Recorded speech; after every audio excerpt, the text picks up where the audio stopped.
Hi friends, very good morning. నేను మీ doctor PV Narasimha Rao, dentist, చిగురువ్యాధి నిపుణుడు. ఈరోజు మనకు కొత్త టాపిక్తో మళ్ళీ ముందుకు వచ్చాను. ఏంటో టాపిక్ అంటే ఫోటో పెట్టాను చూడండి. ఒక పేషెంట్, నేను పేరు మార్చడం జరుగుతుంది. ఆ పేషెంట్ కూడా నేను చెప్పాను, మీ ఫొటోస్ నేను వీడియోలో పెడుతున్నాను. చాలా మందికి ఎడ్యుకేటివ్గా ఉంటుంది. ఇలాంటి ప్రాబ్లమ్స్ వస్తే ఏం చేయాలనేది చాలా మందికి తెలుస్తుంది. అంటే ఆ పేషెంట్ ఒప్పుకున్నారు. పేరు మార్చడం జరుగుతుంది. అతని పేరు రాజేష్. సో అతను ఎటువంటి బాధతో వచ్చాడంటే ట్రీట్మెంట్‌కి, అసలు మొత్తం చిగురంతా కింద జారిపోయింది చూడండి ఫోటోలో బాగా. ఈ 4 పళ్ళ కింద వేర్లు ఎక్స్‌పోజ్ అయిపోయినాయి. అంటే చిగురంతా సన్నబడిపోయిందనమాట. మనకి చిగురు జింజివల్ బయోటైప్ అని ఒకటి అంటామనమాట. అంటే ఇంత విడ్త్ ఉంటది చిగురు అనేది ఉంటది. అది మనం హార్డ్ బ్రష్‌తో గట్టిగా తోమి చిన్నప్పటి నుంచి ఏమవుతదంటే చిగురు అనేది వెళ్ళిపోతదనమాట. హార్డ్‌గా ఉంటది. లావుగా ఉంటది. ఒక రకంగా కొంత ఉంటదనమాట. అది తోమి ఏమవుతదంటే అది సన్నగా అయిపోతది, సాఫ్ట్ అయిపోతది. అదనమాట చిగురు. సో అలాంటప్పుడు ఏమవుతది, ఇక్కడ చిగురు, ఇక్కడ పన్నున్నప్పుడు ఇది పోయి అరిగిపోయి చిగురు మనకి పంటి వేర్ అనేది బయటకి ఎక్స్‌పోజ్ అవుతుంది. ఈ పిక్చర్‌లో జాగ్రత్తగా చూడండి. నేను కావాల్సిన మార్క్ చేసి కూడా పెడతాను. చూడండి. సో అలాంటప్పుడు ఏం చేయాలా? వాళ్ళకి ఓరల్ ఎన్విరాన్మెంటల్‌లో ఎక్స్‌పోజ్ అయినంక జస్ట్ కొంచెం నీళ్ళు తాగినా, టీ తాగినా, కాఫీ తాగినా, జస్ట్ కూల్ డ్రింక్ తాగినా, లేకపోతే చల్లగా లేకుండా ఒక నార్మల్‌గా కొంచెం మీడియం వేడి నీళ్ళు తాగినా గూడా మీకు అలాంటి వాళ్ళకి బాగా జువ్వంటది. ఆయనకు కూడా అదే కంప్లెయింట్ చెప్పారు. జూ అంటున్నాయి సార్ ఆ 4 పళ్ళు అని. నేనేం చేశా, ఒక టూత్ పేస్ట్ ఇచ్చా. ఇది చిగురు అదే జువ్వు అనేది తగ్గడానికి ఒక టూత్ పేస్ట్ ఇచ్చా. అది పెట్టుకోండి, వాడండి అని. వాడారు. కొద్ది మాత్రం తగ్గింది. కొన్ని నెలలు, కొన్ని సంవత్సరాల తర్వాత మళ్ళా అట్లే ఉంది. ఇంక అన్‌బేరబుల్‌గా ఉంది.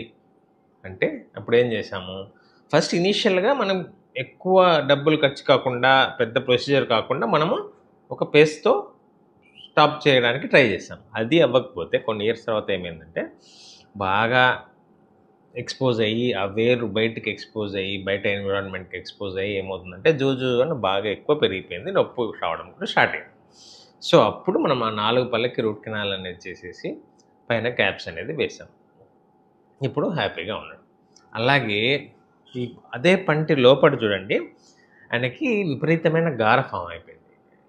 యెల్లోయిష్ గార ఫామ్ అవుతుంది కదా, పళ్ళు క్లీన్ చేసుకోవాలని చెప్తాము అది.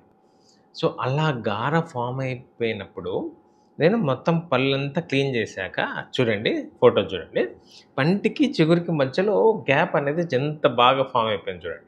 అంటే ఆ ప్లేస్‌లో గార అనేది ఫామ్ అయిపోయింది. చాలామంది పేషెంట్స్ అసలు ఏం చేసుకుంటాంలే, డెంటిస్ట్ దగ్గర ఎందుకు పోతాము, పళ్ళేం క్లీన్ చేసుకుంటాము అనుకుంటారు. మన బాడీకి మన ఫేసు, మన బాడీ, కాళ్ళు, చేతులు అన్నీ బాగా కడుక్కుంటామే, స్నానం చేస్తామే రోజుకి 2, 3 సార్లు స్నానం చేసే వాళ్ళు కూడా ఉన్నారు. మన పంటికి క్లీన్ చేసుకోవాలి, పళ్ళు క్లీన్ చేసుకోవాలి, పళ్ళు మంచిగా మెరిసిపోవాలా అనేది ధ్యాసే ఉండదు చాలా మందికి పేషెంట్స్‌కి. 40, 50 ఇయర్స్ దాటాక ఏం పట్టించుకుంటాంలే. ఈ మధ్య డెంటల్ అవేర్‌నెస్ ఎక్కువ ఉండడం వల్ల వీడియోస్ చూసి, పళ్ళు నొప్పులు చూసి, చిగురు ఇన్ఫెక్షన్ చూసి, ఎముక అరుగుదల వల్ల పళ్ళు ఊగిపోయి 20-30 ఇయర్స్‌కే పళ్ళు ఊడిపోవడం వల్ల ఇప్పుడిప్పుడు జనాలు ఏంటి ఫాస్ట్ ఫుడ్ తినడం వల్ల ఇప్పుడిప్పుడు జనాలు ముందుకొస్తున్నారు. డెంటిస్ట్ దగ్గరికొస్తున్నారు. ట్రీట్మెంట్ చేసుకుంటున్నారు. సర్జరీస్ చేసుకుంటున్నారు. సో ఇది ఫ్యాక్ట్ అనమాట ఇప్పుడు. అప్పట్లో ఫైబర్ ఫుడ్, మంచి ఫుడ్ ఉంది కాబట్టి పళ్ళు ఊడేది కాదు. ఇప్పుడు పళ్ళు ఊడుతూనే ఉన్నాయి 20, 30 ఇయర్స్‌కే. సో రెగ్యులర్‌గా ఈ 6 మంత్స్‌కి పళ్ళు క్లీనింగ్ అనేది చేసుకోవాలా. చిగురు బాగుందా లేదా, హీల్ అవుతుందా, రక్తం వస్తుందా, స్మెల్ వస్తుందా అనేది మీరు గ్రహించుకొని మీరు అంతటగా మీరు డెంటిస్ట్ దగ్గర పోయి ట్రీట్మెంట్ చేసుకుంటే చాలా మంచిది. సో ఇప్పుడు ఇంకో పిక్చర్ పెడతాను చూడండి. పళ్ళు క్లీన్ చేసిన తర్వాత చిగురు పంటికి ఎలా అటాచ్ అయిందనేది చూడండి. అటాచ్ అయింది చూసారా?